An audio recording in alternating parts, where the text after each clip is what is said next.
Buenos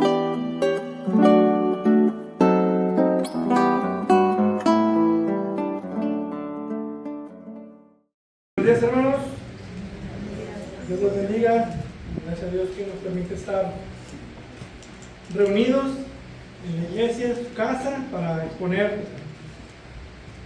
su palabra, su verdad, en la cual somos transformados. Y precisamente el tema de esta mañana, en Juan capítulo 4, Jesús, el agua viva que transforma vidas. Les voy a pedir que me acompañen a Juan capítulo 4. Ahora les debo a las mamás un mensaje relacionado al Día de las Madres por esta ocasión, pero vamos a ver la vida de esta mujer transformada. Ahí en sus títulos encontrarán ahí la mujer samaritana.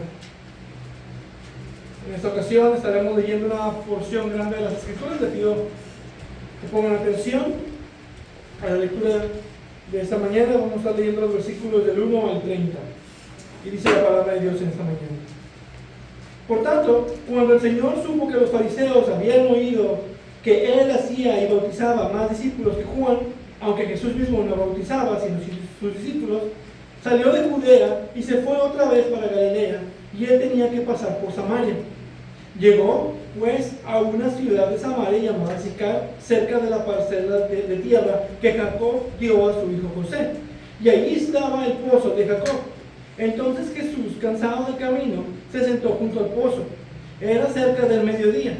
Una mujer de Samaria vino a sacar agua y Jesús le dijo: dame de beber. Pero sus discípulos habían ido a la ciudad a comprar alimentos. Entonces la mujer samaritana le dijo: ¿cómo es que tú, siendo judío, me pides de beber a mí, que soy samaritana? Porque los judíos no tienen trato con los samaritanos.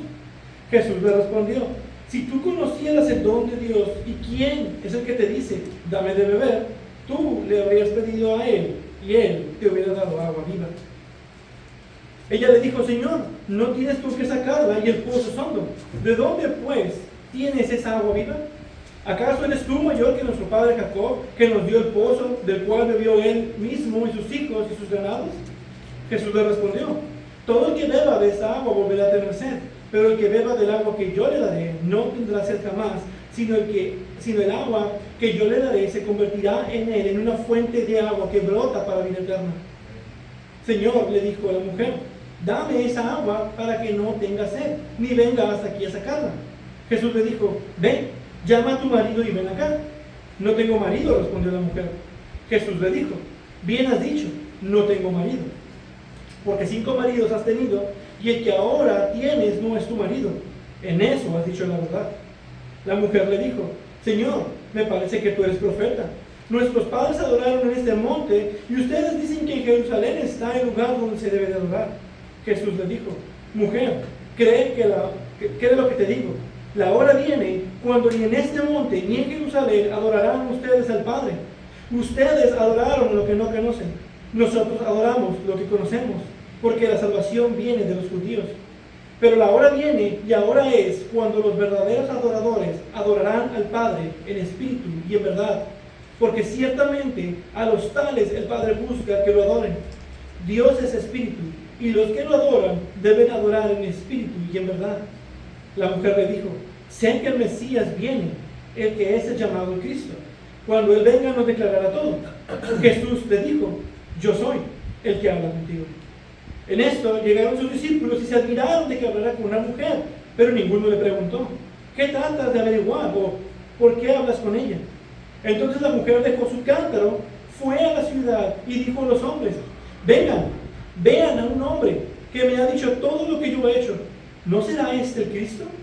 Y salieron de la ciudad y fueron a donde él estaba. Vamos a orar. Padre Dios eterno y bendito, gracias te damos por esta preciosa porción de tu verdad, de las Escrituras, las cuales nos enseñan grandes cosas. Yo te pido que por medio de mí nos enseñes, nos instruyas, tu Espíritu Santo sea con cada mente, con cada corazón, y que tú sigas transformando a tu pueblo por medio de esta verdad. Úsame y háblanos, en el nombre de Jesucristo lo pedimos. Amén. En 1967, Israel consiguió una aplastante victoria cuando se enfrentó en 3 frentes contra Egipto, Siria y Jordania durante la guerra conocida como la Guerra de los 6 días. Guerra en la cual muchos soldados quedaron atrapados durante largas horas bajo el intenso calor del desierto. Algunos testimonios relatan que el problema más desesperante no era el enemigo, sino la sed. Hombres agotados, que llegaban al punto donde sus cuerpos apenas podían seguir funcionando por la falta de agua. Y toda su mente se enfocaba no en la guerra, sino en la sed que tenían, en encontrar el agua. La sed tiene algo particular, llega a dominar al ser humano. Cuando alguien tiene sed de verdad, nada más logra satisfacerlo. Pero existe una sed mucho más profunda que la sed física, y es la sed del alma. Una sed de perdón, sed de paz, sed de propósito, y más importante, una sed de ser reconciliados con Dios. Y el problema del ser humano es que frecuentemente intenta satisfacer esa sed con cosas que nunca podrán satisfacerlo verdaderamente. Esa sed espiritual requiere de una agua espiritual, un agua de vida. Y eso es exactamente lo que encontramos en Juan capítulo 4. El pasaje comienza diciendo que Jesús salió de Judea rumbo a Galilea. Después del encuentro que tuvo con Nicodemo en Jerusalén, el ministerio de Jesús comienza expandiéndose, y ya había estado bautizando como Juan el Bautista.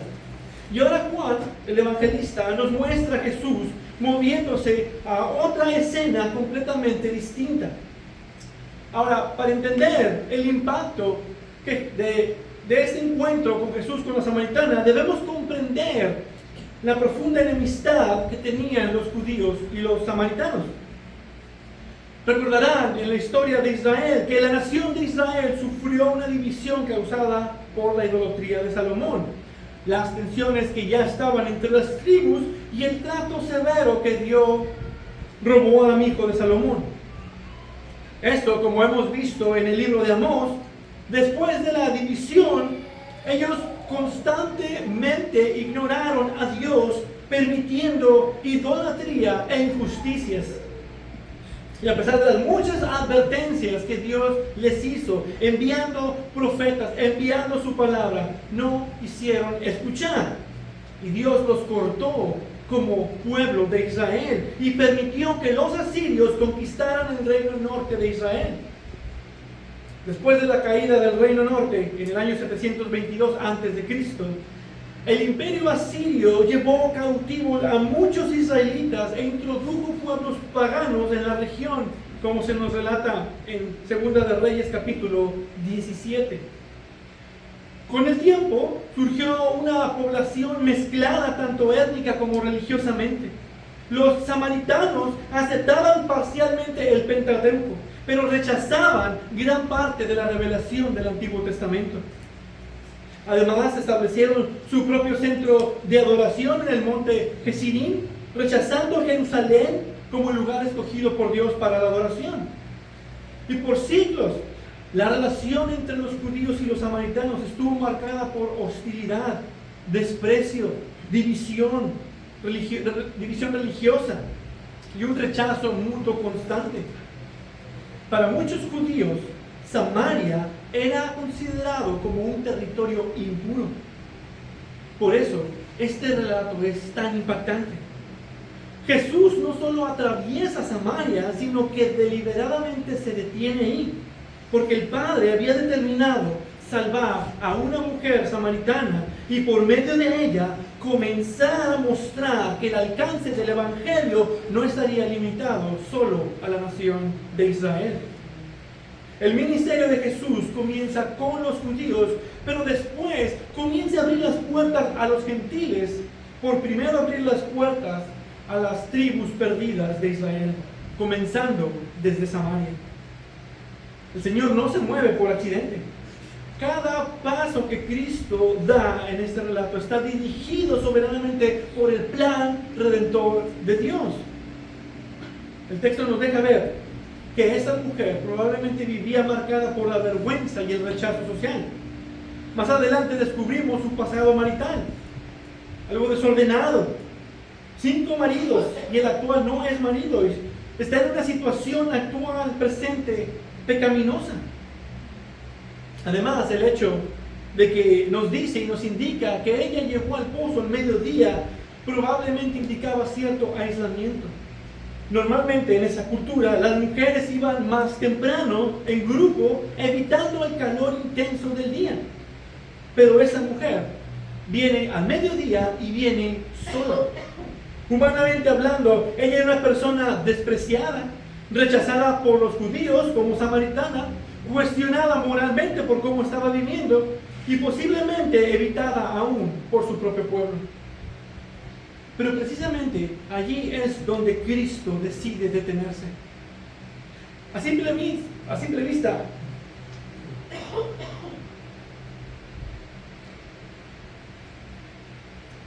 vista, esto parece un encuentro común junto a un pozo.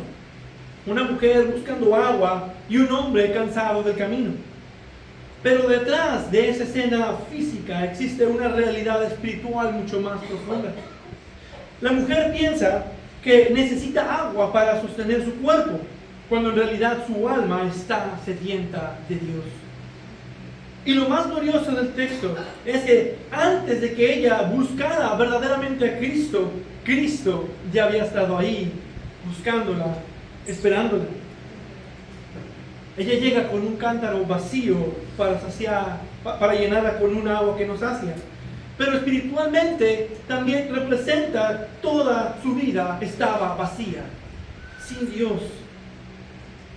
Y en este encuentro, Jesús le mostrará 3 grandes verdades. Que solo Él puede satisfacer la sed del alma. Que Él confronta el pecado para traer verdadera transformación. Y que su gracia transforma a pecadores en testigos de su gloria. Así es como entramos al texto en esta mañana. Versículo 1. Por tanto, cuando el Señor supo que los fariseos habían oído que Él hacía y bautizaba más discípulos que Juan, salió de Judea y se fue otra vez para Galilea. Aquí el pasaje comienza mostrando la transición del ministerio de Jesús desde Judea hacia Galilea. Juan explica que los fariseos habían oído que Jesús hacía y bautizaba más discípulos que Juan. Su popularidad ya era mayor. Aunque nos dice Juan como nota que realmente eran sus discípulos quienes estaban bautizando. Ante esta creciente atención que estaba generando, Jesús sale de Judea rumbo a Galilea. Y Juan añade una frase clave. Dice, y él tenía que pasar por Samaria. Nos muestra que Jesús pasa intencionalmente por Samaria. Geográficamente existían en ese tiempo otras rutas que se podían tomar para llegar a ese destino. Y de hecho muchos judíos evitaban Samaria, incluso cruzando el Jordán de ida, subida y de vuelta, precisamente para no contaminarse ceremonialmente con los samaritanos. Por eso, cuando nos dice aquí tenía, no apunta simplemente a una necesidad geográfica, sino al propósito soberano y redentor de Cristo. En ese lugar había ovejas que necesitaban escuchar el mensaje del Evangelio. Entonces, Jesús va a Samaria porque hay una obra divina que debe cumplir allí. El texto luego presenta a Jesús llegando a Sicar, una ciudad de Samaria cerca de la parcela que Jacob dio a su hijo José. Y eso es una referencia a Génesis capítulo 33, versículo 19. Y la parcela de campo donde había plantado su tienda se la compró a los hijos de Amor, padre de Siquem, por 100 monedas. Aquí Jacob adquiere esta parcela. Luego esta misma parcela se la da en herencia a José en Génesis capítulo 48, versículo 22. Yo te doy una parte más que tus hermanos, la cual tomé de mano del amorreo con mi espada y con mi arco. La palabra parte del hebreo es la palabra Siquem, lo cual refiere a la misma tierra. Y en Josué capítulo 24, versículo 32 dice, los huesos de José que los israelitas habían traído de Egipto fueron sepultados en Siquem, en la parcela del campo que Jacob había comprado a los hijos de Amor, padre de Siquem, por 100 monedas de plata y pasaron a ser posesión de los hijos de José. El pozo de Jacob era un lugar ligado a las promesas patriarcales de Dios, conectado con la herencia dada a José y símbolo de la historia del pacto en Israel. Y por eso es importante la mención del pozo de Jacob. Aún más, Juan añade otro detalle profundamente importante acerca de la naturaleza de Jesús, versículo 6. Entonces Jesús, cansado del camino, se sentó junto al pozo. Ahí vemos la verdadera humanidad de Cristo. El Hijo eterno de Dios experimentó cansancio físico real. Él no aparentó ser hombre, verdaderamente asumió naturaleza humana. El Mesías prometido entra en la debilidad humana, excepto en el pecado. Como dice la Escritura, Él entró bajo la condición de pecado, es decir, que Él sufrió las consecuencias del pecado en el mundo, pero sin haber pecado jamás. Y por esa razón, cansado como cualquiera de nosotros, se sentó junto al pozo. El escenario prepara providencialmente el encuentro con la mujer samaritana. En muchas regiones desérticas, los pozos eran literalmente cuestión de vida o muerte. Un viajero sediento no sobrevivía mucho tiempo sin hallar un lugar para sacar agua. Y mientras ella llega buscando esa agua necesaria, esa agua física, Cristo ya ha llegado buscando salvar un alma sedienta espiritualmente. Ella cree estar buscando agua cuando realmente es el buen pastor quien vino buscándola a ella. Versículo 7. Una mujer de Samaria vino a sacar agua y Jesús le dijo: dame de beber. Pues sus discípulos habían ido a la ciudad a comprar alimentos. Aquí la petición que Jesús le hace a la mujer parece sencilla: dame de beber. Pero culturalmente esto era muy sorprendente. Como ya observamos por el contexto histórico entre los judíos y los samaritanos, Jesús inicia una conversación con una mujer samaritana, algo que un rabino judío normalmente evitaría. Los rabinos judíos comúnmente evitaban conversaciones públicas, sobre todo con mujeres desconocidas. Además, compartir utensilios con los samaritanos podía considerarse impuro ceremonialmente para muchos judíos. Esta conversación ya es en sí rara en su contexto. Por eso este encuentro ha sido escandaloso para muchos contemporáneos. Y peor, en ese contexto, Jesús es quien le pide agua. Y la única manera para poder tomar del agua, porque Jesús no tenía los instrumentos, era usar el cántaro que ella tenía para obtenerlo. Y aún más, Juan explica que los discípulos habían ido a la ciudad a comprar alimentos, dejando claro que Jesús está solo con ella en el pozo. La reacción de la mujer revela cuán inusual era ese momento. Versículo 9. Entonces la mujer samaritana le dijo: ¿cómo es que tú, siendo judío, me pides beber a mí, que soy samaritana? Me imagino a la mujer preguntándole a Jesús: ¿sí entiendes el contexto en el que estamos? Es como si un calvinista le preguntara a un arminiano si le pudiera enseñar acerca de la predestinación. El arminiano diría: ¿cómo es que tú, siendo calvinista, me pides enseñarte a ti acerca de la predestinación, que soy arminiano? Sería raro. Y eso evidencia la gran barrera cultural que había entre ellos. Pero Cristo no vino a ser detenido por barreras culturales o emociones humanas. Cristo derriba múltiples barreras étnicas, barreras religiosas, sociales, morales. El Evangelio comienza mostrando que la salvación no está limitada a un grupo étnico particular. Cristo vino a reunir un pueblo de toda tribu, lengua y nación. Y observe cómo Jesús evangeliza a la mujer. Algo común ordinario y físicamente necesario como lo es el agua, lo voltea a algo espiritual. Versículo 10. Jesús le respondió: si tú conocieras el don de Dios y quién es el que te dice dame de beber, tú le habrías pedido a él y él te hubiera dado agua viva. Cristo mueve la conversación del plano físico a lo espiritual.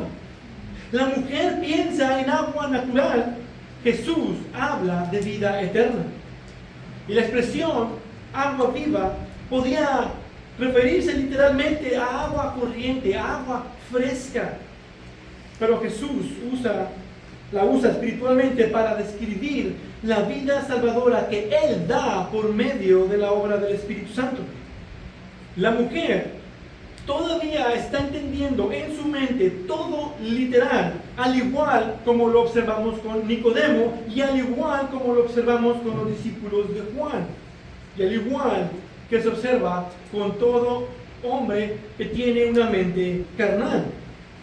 Versículo 11, ella le dijo: Señor, no tienes con qué sacarla, y el pozo es hondo. ¿De dónde pues tienes esa agua viva? ¿Acaso eres tú mayor que nuestro padre Jacob, que nos dio el pozo del cual bebió él mismo, y sus hijos y sus ganados? Enfocada en su visión terrenal, ella compara a Jesús con Jacob, pero Jesús revela que su provisión es infinitamente superior. Versículo 13. Jesús le respondió: todo el que beba de esta agua volverá a tener sed, pero el que beba del agua que yo le daré no tendrá sed jamás, sino que el agua que yo le daré se convertirá en él en una fuente de agua que brota para la vida eterna. El contraste que Jesús quiere mostrar es central. El agua física satisface temporalmente. Hay aquí el ejemplo. Pero Cristo satisface eternamente. El mundo ofrece alivios pasajeros como el placer, religión externa, moralismo, dinero, relaciones, éxito, entretenimiento. El mundo tiene todo un sistema bien estructurado para cada una de estas cosas que alivian la sed como un placebo. Porque el mundo realmente no quita la sed, aparenta satisfacerla, pero es simplemente momentánea. Es como intentar apagar la sed con agua salada. Mientras más se bebe, más sed produce e incluso más dañino es. Así funciona el pecado y el mundo. Prometen satisfacción, pero dejan al alma más vacía, más sedienta. Nada puede satisfacer el alma en necesidad espiritual. Solo Cristo da el agua que verdaderamente satisface. Solo Cristo puede dar vida eterna y reconciliación con Dios. Entonces Jesús le muestra esto y la mujer responde aún con un entendimiento carnal. Versículo 15. Señor, le dijo la mujer, dame de esa agua para que no tenga sed ni venga hasta aquí a sacarla. Aunque muestra interés, todavía no comprende plenamente lo que Jesús está diciendo. Su enfoque sigue siendo físico y terrenal al punto de decir que va a volver a ese mismo pozo a sacarla. Ya no tengo que volver, dice, dame de esa agua para que ya no tenga que venir nuevamente a este pozo. Esto refleja nuevamente la incapacidad natural del ser humano por entender las realidades espirituales sin la obra iluminadora del Espíritu Santo. Tal como lo observamos con Nicodemo en Juan capítulo 3, que no entendía el nuevo nacimiento. Los discípulos de Juan, que no entendían que Jesús debía crecer. Y la mujer aquí tampoco entiende aún el agua viva. ¿Pueden ver el patrón que Juan quiere que veamos? La fe no proviene del hombre. La fe es la respuesta a la obra de Dios en los corazones de los hombres. ¿Y por qué? Por esa incapacidad natural de entender las cosas espirituales. Pero el hombre natural no acepta las cosas de Dios, del Espíritu de Dios, porque para él son necesidad y no las puede entender, porque son cosas que se disciernen espiritualmente. 1 Corintios capítulo 2, versículo 14. Y eso es por causa de la depravidad radical en todo ser humano. La mente puesta en la carne es enemiga de Dios porque no se sujeta a la ley de Dios, pues ni siquiera puede hacerlo. Romanos 8, versículo 7. Esto nos enseña algo importante y que el mundo no puede entender. Tú no estás buscando a Dios. Él no está perdido. Él te está buscando a ti. Cristo soberanamente busca a pecadores espiritualmente sedientos, y les ofrece la única salvación que satisface eternamente por medio del Evangelio. Y Él no te busca porque te necesita, te busca porque tú lo necesitas a Él, y Él te amó desde antes de la fundación del mundo. Tienes que entenderlo. Toda alma fuera de Cristo sigue sedienta. Aunque intente llenarse con las cosas de este mundo, solo Jesús puede satisfacer verdaderamente la sed del corazón humano. Y si no eres creyente, debes de venir a Él en fe, de beber de su gracia que Él ofrece gratuitamente y descansar únicamente en su salvación. Porque solo Cristo, el agua viva que satisface para siempre, Él es esa agua. No hay otra manera. No hay otra fuente de vida eterna. Solo Cristo es el agua viva. Y después de despertar el interés de la mujer con la promesa del agua viva, Jesús dirige ahora la conversación hacia el verdadero problema de su alma. Versículo 16. Jesús le dijo: ven, llama a tu marido y ven acá. La petición de Jesús no es casual. Está llevando a la mujer a confrontarla con su situación pecaminosa. El Evangelio no solo ofrece consuelo, primero expone la necesidad del pecador. Y Jesús lo hace por medio de la ley. Y podemos ver aquí que Jesús ni siquiera menciona el séptimo mandamiento. Pero esa petición que le hace tiene la intención de llevarla a reconocer su estado pecaminoso por romper el séptimo mandamiento. Versículo 17. No tengo marido, respondió la mujer. Observen cómo todos los pecadores ocultan la verdad que importa. Porque aunque técnicamente dice la verdad, intenta ocultar la realidad completa. Jesús entonces revela su conocimiento perfecto. Y le dijo: bien has dicho, no tengo marido. Porque 5 maridos has tenido, y el que ahora tienes no es tu marido. Prácticamente le está diciendo: estás viviendo en inmoralidad sexual. En eso has dicho la verdad. Aquí ya es una confrontación directa de su estado pecaminoso. Y tenemos que entender que es necesario que las personas vean su condición pecaminosa delante de Dios para que puedan apreciar el agua de vida que se les ofrece. Y observen cómo Juan quiere que veamos esto. Jesús, como humano, se cansó, se sentó en el pozo. Pero aquí vemos la omnisciencia divina de Cristo. Juan nos pinta a Jesús completo, como hombre y como Dios. Jesús conoce completamente el pasado, el presente y el futuro de esta mujer. Nada está oculto delante de Él. No hay cosa creada oculta a su vista, sino que todas las cosas están al descubierto y desnudas ante los ojos de aquel a quien tenemos que dar cuenta. Hebreos capítulo 4, versículo 13. Y la confrontación de Jesús no es cruel ni humillante. Muchos piensan que cuando a alguien se confronta con su pecado es así, pero realmente no lo es. Jesús solo está haciendo una declaración verdadera de su estado. Él no expone el pecado para destruirla, sino para llevarla al arrepentimiento y a la verdadera adoración. Un médico no puede tratar correctamente una enfermedad si primero no diagnostica el problema real. Aunque el diagnóstico puede ser incómodo y doloroso para la persona, es necesario para poder hacerla ver su condición y poder traer la sanidad verdadera. De igual manera, Cristo expone el corazón del pecador para conducir al pecador a la salvación verdadera. Antes de experimentar plenamente el agua viva, la mujer debe reconocer su necesidad espiritual. El Evangelio siempre confronta el pecado, porque el problema fundamental del ser humano no es externo, sino interno. Es su corazón no regenerado bajo una condición pecaminosa. Y después de ser confrontada, la mujer responde. Versículo 19. Señor, me parece que tú eres profeta.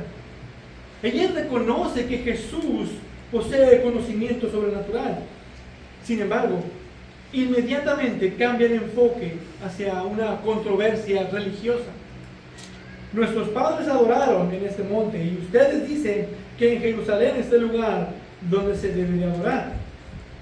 El monte Gerizim era el centro de adoración samaritano. Los samaritanos habían construido allí un templo rival siglos antes, rechazando Jerusalén como el lugar legítimo de adoración que Dios mismo había establecido. Pero todo esto surgió por la división que hubo en Israel. Entonces vemos este cambio drástico de a dónde se estaba dirigiendo la conversación. La conversación pasa del pecado personal al debate religioso. La mujer intenta mover el tema de la condición de su corazón hacia una condición doctrinal externa. Este comportamiento refleja una tendencia común del corazón humano caído, que prefiere discutir religión antes que enfrentar su pecado. Es más cómodo debatir tradiciones, sistemas o controversias que rendirse verdaderamente ante Dios. Y todos los que han compartido el Evangelio, todos los que han tenido la oportunidad de ir a evangelizar, se han topado con estos. Han experimentado precisamente este cambio drástico de tema porque las personas no quieren ser expuestas, quieren siempre desviarte del mensaje principal porque aman más las tinieblas que la luz que les trae el mensaje que les estás compartiendo. El corazón humano frecuentemente usa discusiones religiosas para evitar enfrentar su verdadera condición espiritual. Sin embargo, Jesús no evade la pregunta.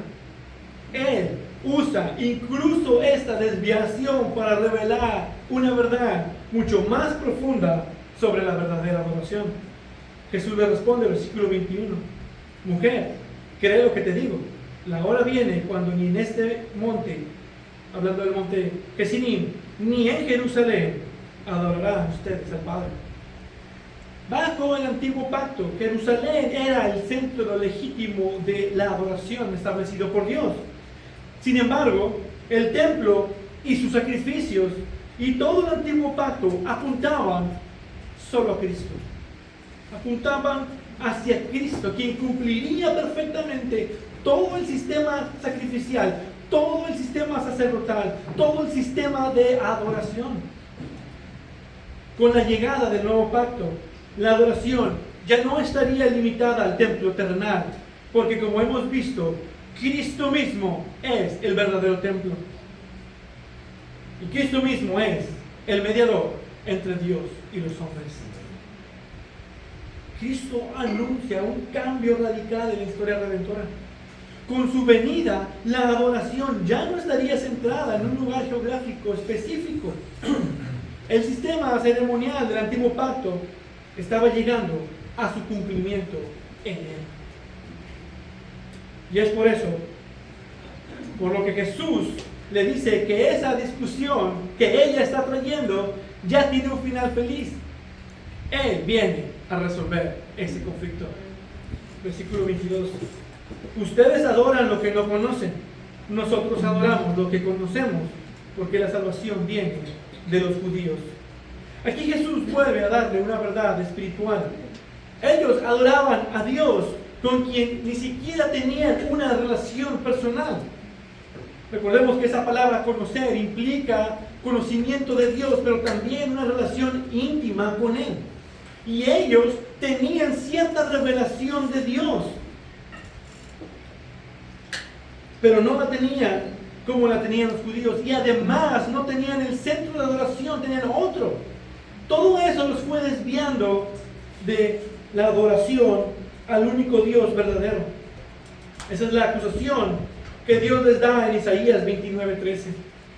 Por cuanto este pueblo se acerca a mí con sus palabras y me honra con sus labios, pero aleja de mí su corazón, y su veneración hacia mí es solo una tradición aprendida de memoria. Y los creyentes adoramos a aquel con quien tenemos una relación personal y eterna.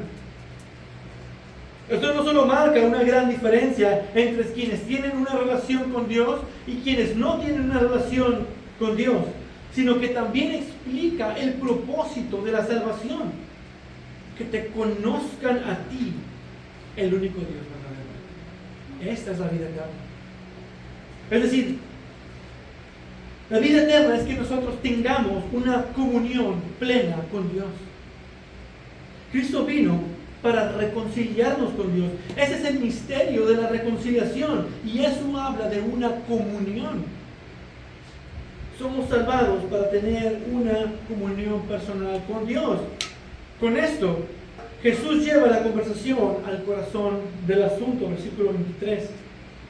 Pero la hora viene, y ahora es, cuando los verdaderos adoradores adorarán al Padre en espíritu y en verdad, porque ciertamente a los tales el Padre busca que le adoren. Esto conecta que los verdaderos adoradores son los que tienen una comunión directa con el Padre. Es decir, que conocen a quien adoran. Y esto enseña algo crítico en cuanto a la verdadera adoración. La verdadera adoración no depende principalmente de ubicación, ni de ritual externo, ni de herencia étnica, ni de talento musical, sino de una relación real con Dios por medio del Espíritu y conforme a la verdad revelada de Dios. Observe bien cómo los verdaderos adoradores adoran al Padre. Dice, en espíritu. Apunta a una adoración producida internamente por la obra del Espíritu Santo, no meramente externa. Es decir, que solo puede provenir de un corazón regenerado, de alguien que tiene una nueva relación con Dios. Y nos dice también que debe de ser en verdad. Significa una adoración conforme a la revelación verdadera de Dios, centrada fielmente y finalmente en la persona de Cristo. No son letras que te hacen sentir bien. No se trata de agitar tus emociones. Se trata de alabar a Dios con su verdad. Su verdad que lo revela a Él como Él es. Permite que le adoremos realmente por quién es Él. Déjenme repetir eso. Su verdad lo revela a Él como Él es. Y eso permite que le adoremos realmente por quién Él es. Y ahí Jesús concluye precisamente la razón de eso. Versículo 24. Dios es espíritu, y los que lo adoran deben adorar en espíritu y en verdad. Por tanto, la adoración aceptable debe corresponder a su naturaleza santa y espiritual. Eso es lo que le dice Pablo en Filipenses 3:3. Porque nosotros somos la verdadera circuncisión, se refiere a la circuncisión del corazón, a la regeneración, que adoramos en el Espíritu de Dios y nos gloriamos en Cristo Jesús, no poniendo la confianza en la carne. Esto cambia radicalmente lo que entendían. El templo, los sacrificios y las sombras del antiguo pacto apuntaban hacia Cristo. Ahora que Él ha venido, la verdadera adoración encuentra su centro y el cumplimiento en Él. Ahí es a donde Jesús quiere llegar. Y la mujer le responde, versículo 25. La mujer le dijo: sé que el Mesías viene, el que es llamado Cristo. Cuando Él venga, nos declarará todo. Aún con un entendimiento limitado, ella conserva una expectativa mesiánica. Los samaritanos esperaban un restaurador prometido por Dios. Recordemos que ellos tenían las mismas promesas de los patriarcas del Antiguo Testamento. Los samaritanos esperaban principalmente un profeta similar al de Moisés, basado en la promesa de Deuteronomio 18:15. Pero Jesús se presenta como el cumplimiento definitivo de todas las expectativas mesiánicas. Resulta significativo que una de las revelaciones mesiánicas más claras de Jesús no es en Jerusalén, el centro de adoración, sino en Samaria, delante de una mujer samaritana y marginada. Versículo 26, y le dice: yo soy el que habla contigo. Cristo se identifica abiertamente como el Mesías prometido. La expresión yo soy tiene profundas conexiones con la revelación divina del Antiguo Testamento. En Éxodo capítulo 3, versículo 14, Dios se presenta a Moisés: diles, yo soy, te envía. Jesús es el gran yo soy del Antiguo Testamento, el Dios eterno encarnado, el Mesías prometido. El punto culminante del encuentro no es simplemente la transformación moral de la mujer, sino la revelación de la identidad de quién es Cristo. El agua viva, la verdadera adoración y la salvación eterna solo pueden encontrarse en Jesucristo.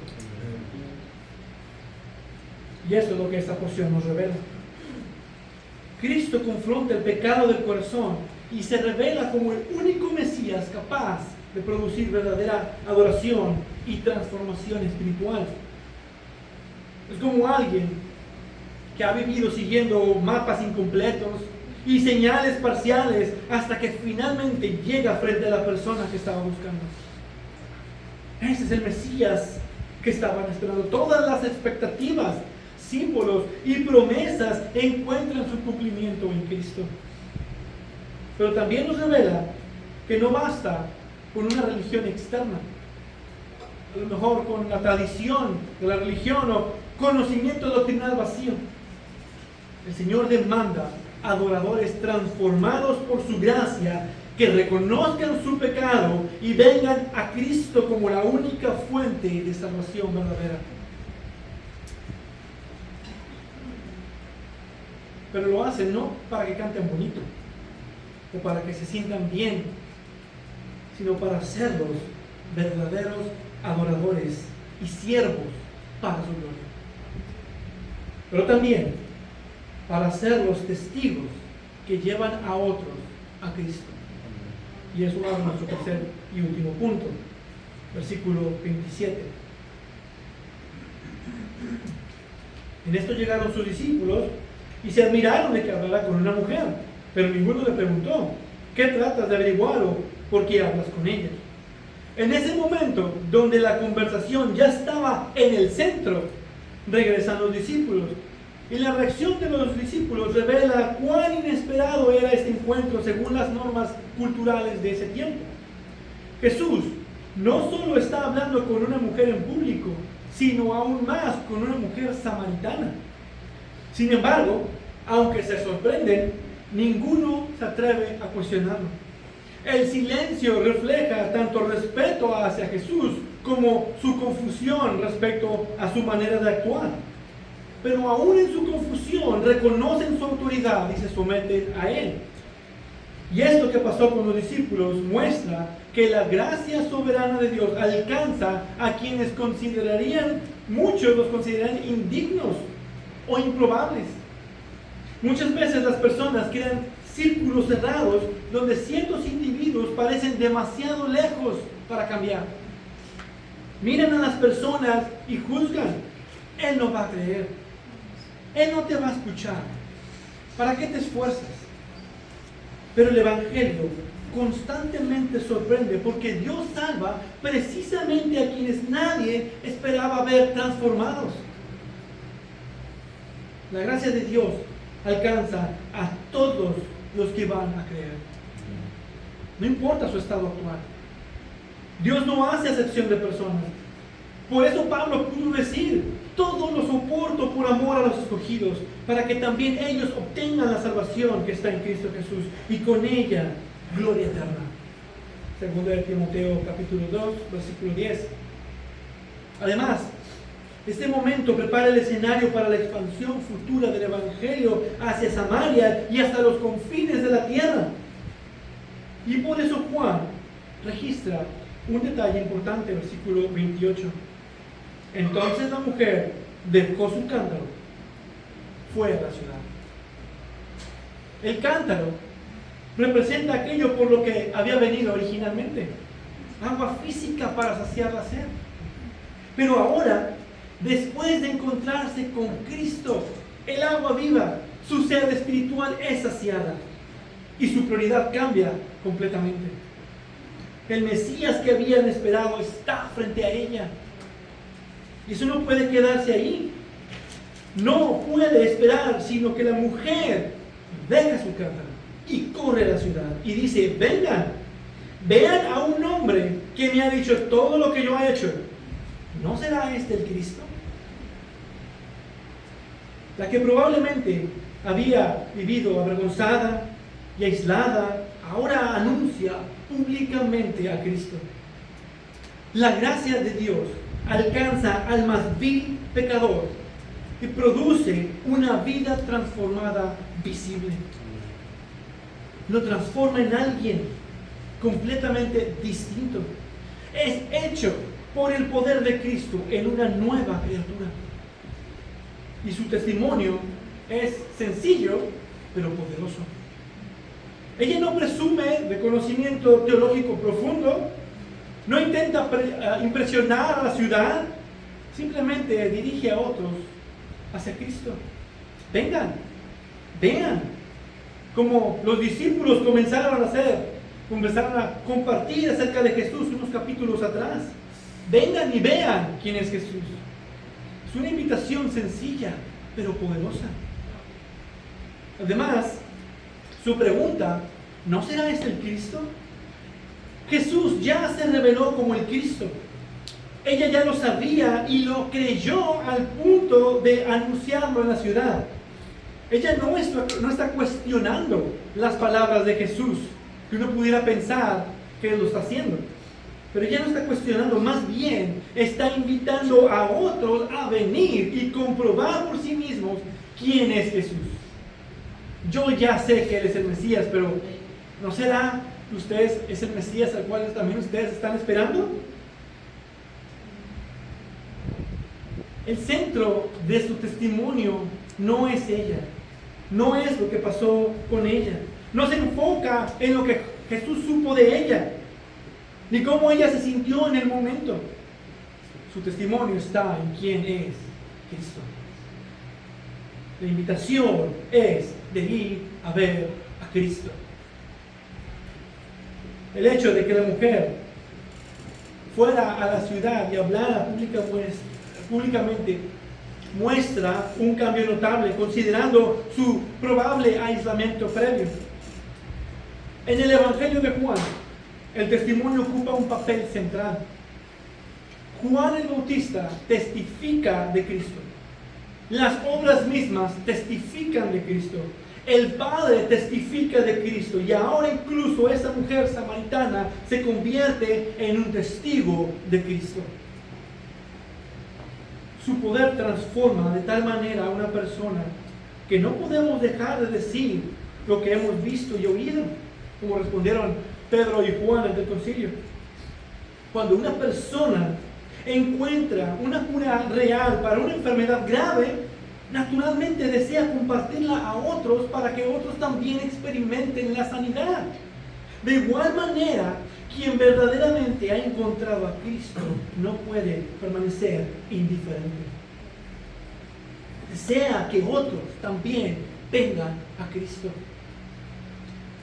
y que también disfruten del amor y de la comunión que ahora nosotros como creyentes estamos disfrutando. Esta mujer hace eso.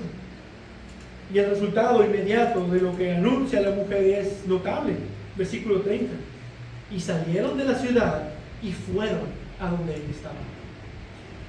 El testimonio de una mujer no siempre tenía gran peso social en el mundo antiguo.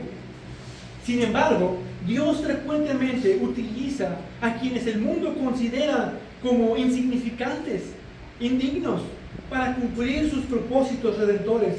Y lo hace para mostrar que el poder le pertenece a él y no al hombre. Y así Dios usa el testimonio de esta mujer para traer a muchos a Cristo. La que antes vivía marcada por el pecado, ahora es usada como instrumento para llevar a otros al Salvador. El énfasis del texto no está en la habilidad de la mujer para dar un discurso, sino en el poder de Cristo obrando a través de una vida transformada. Y ese es el resultado, un testimonio para Cristo.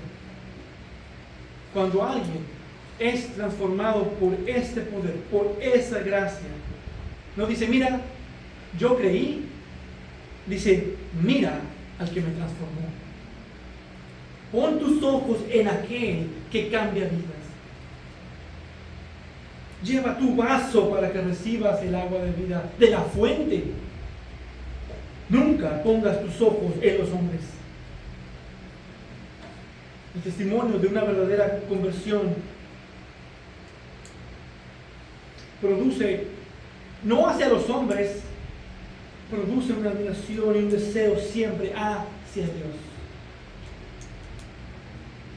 Y así es como el Evangelio ha vencido imperios, gobiernos tiranos, opresión, por el testimonio de alguien que fue transformado por Cristo y que llevó ese testimonio a donde otros no conocían de Cristo. Y los de la ciudad creyeron a la mujer, creyeron el testimonio y salieron para ver a Jesús. Y el siguiente pasaje nos dirá el resultado de esto. Muchos de los samaritanos creyeron en él por la palabra de la mujer que daba testimonio. La conversión de los samaritanos también anticipa la inclusión de las naciones en el alcance del Evangelio.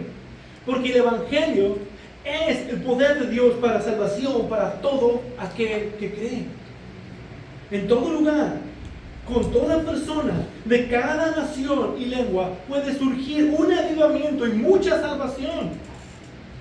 El testimonio de una vida transformada por el poder del Evangelio, el poder de Cristo y del Espíritu Santo, impacta a otros para salvación. La gracia salvadora de Cristo no solo perdona a pecadores, sino que transforma sus vidas y las convierte en testigos que anuncian su gloria. Una sola antorcha puede encender muchas otras sin perder su propia llama. Así obra Dios. Una vida alcanzada por Cristo puede convertirse en un instrumento para llevar a luz y para traer salvación a muchos. Y de hecho, todos estamos llamados a hacer precisamente eso. Todo creyente, sin importar su pasado, puede ser usado por Dios para señalar a otros hacia Cristo. El Evangelio transforma corazones de tal manera que la vida misma se convierte en un testimonio de la gracia del Señor. Porque Jesús, el Salvador, es el agua viva que transforma vidas. Para terminar, observemos nuevamente el flujo de este pasaje. Los samaritanos tenían tradición religiosa, tenían un lugar de adoración, ellos hablaban de Jehová y esperaban al Mesías. Y sin embargo, Jesús les muestra que todavía necesitaban agua viva, salvación, revelación, transformación y una verdadera reconciliación con Dios. Y eso describe a muchas personas hoy. Porque la verdadera adoración no consiste simplemente en la religión externa, en las tradiciones o el conocimiento intelectual acerca de Dios. La verdadera adoración consiste en una relación real con Dios. Precisamente Jesús está mostrando que sin esa relación verdadera, la adoración es vacía, externa y finalmente falsa. Por eso Cristo vino. Jesús es el único que puede satisfacer la sed espiritual del pecador.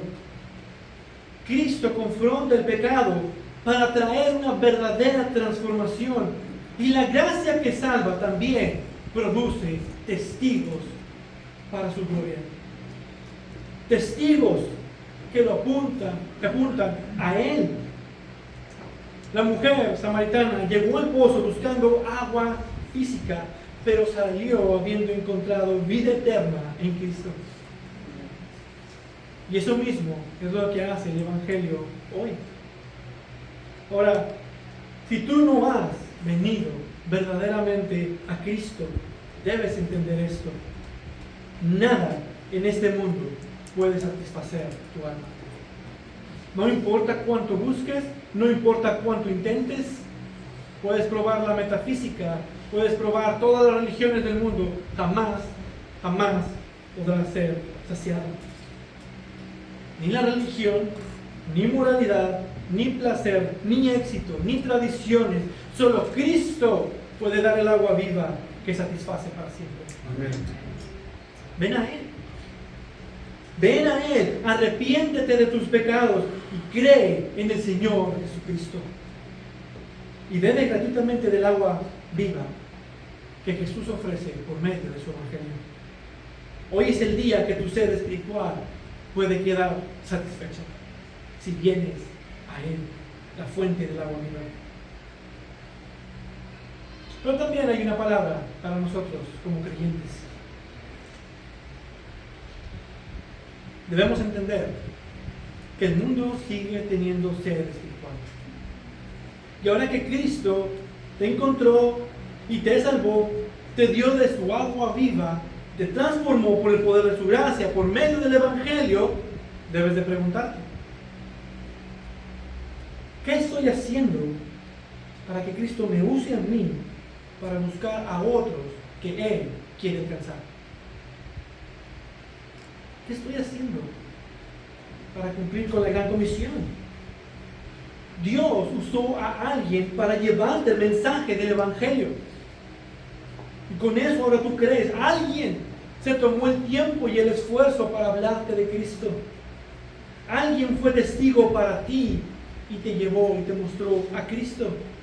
Y ahora el Señor quiere usar tu vida también para llevar ese mismo mensaje a otros. ¿Qué estás esperando para cumplir con lo que el Señor te encomendó? Cristo sigue buscando pecadores sedientos.